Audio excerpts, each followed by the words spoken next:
Tonight, Donald Trump wants Americans to carry Trump cards.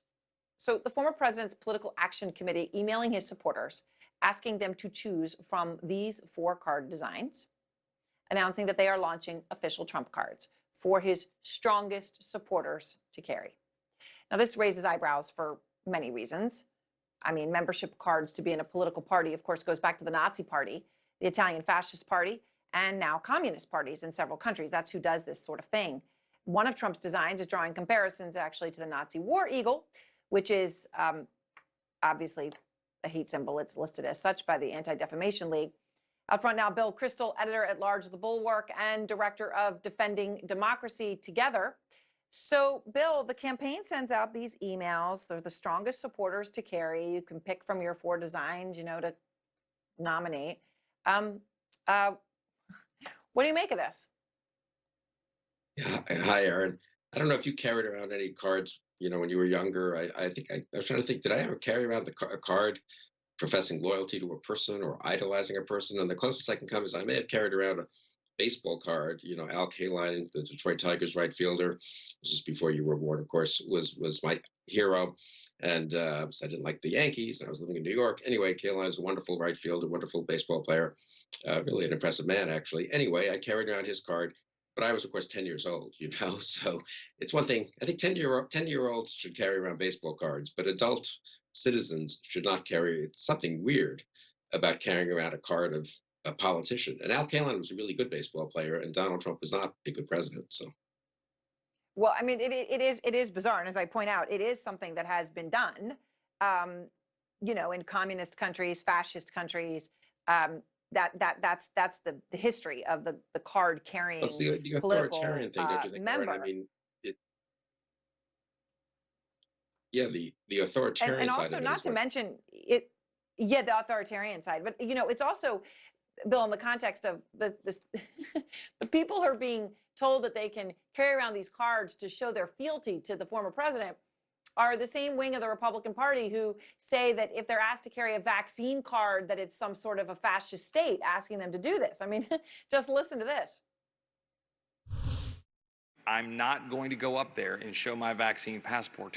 I'm not going to give in to this tyrannical regime. They want you to be required to have something called a COVID passport, and this would mandate your ability to be able to travel, your ability to be able to go to events.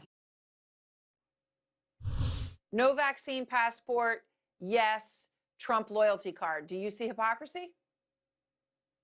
Yeah, I mean, I think you're getting to the serious side of what I was treating maybe a little too cavalierly, which is the loyalty to Trump isn't sort of free. It's not just something, oh, okay, people like him a lot, and so they just stupidly buy this card and carry it around. They're being loyal to someone who didn't tell the truth, obviously, about COVID while president, has done very, very little, almost nothing to encourage people to get vaccinated since, has propagated the big lie about the elections, which has done huge damage to our democracy.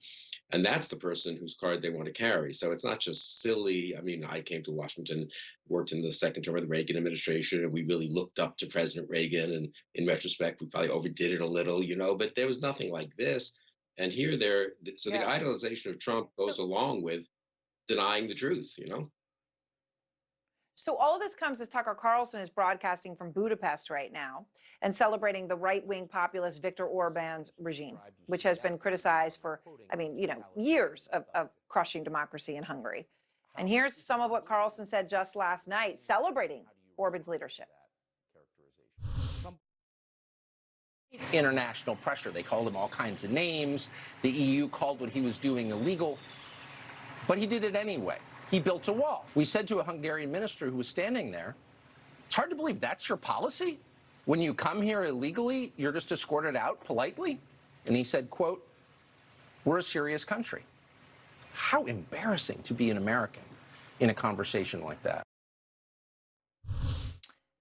Bill, some have called this a week-long infomercial for authoritarianism. And is this what Trump Republicans want? I mean, it is sort of the ultimate working out of Trumpism, I think, a kind of idolization of European-style authoritarian right-wing nationalism, and that's what Carlson is saying there. I mean, I was at a conference a couple of years ago, pre-COVID, with a woman who had left Hungary because of Orban's cracking down on the universities and on freedom of speech and freedom of the press, the incredible corruption and so forth. I mean, the idea that he's mocking people who are critical of this person who is really eroding democracy. One of the great achievements of the last 30 years, right, is liberating, the fall of the Berlin Wall, the Iron Curtain, all these countries being able to achieve democracy in Central and Eastern Europe. And for Tucker Carlson, it's kind of a joke that Orban is destroying democracy in Hungary. Well, I hope he goes to some of the amazing buildings there, as many of us have, and sees the bullet holes along the wall, so he can see what people really sacrificed to try to get democracy in Budapest. Thank you very much, Bill. I appreciate it. Thanks, Aaron.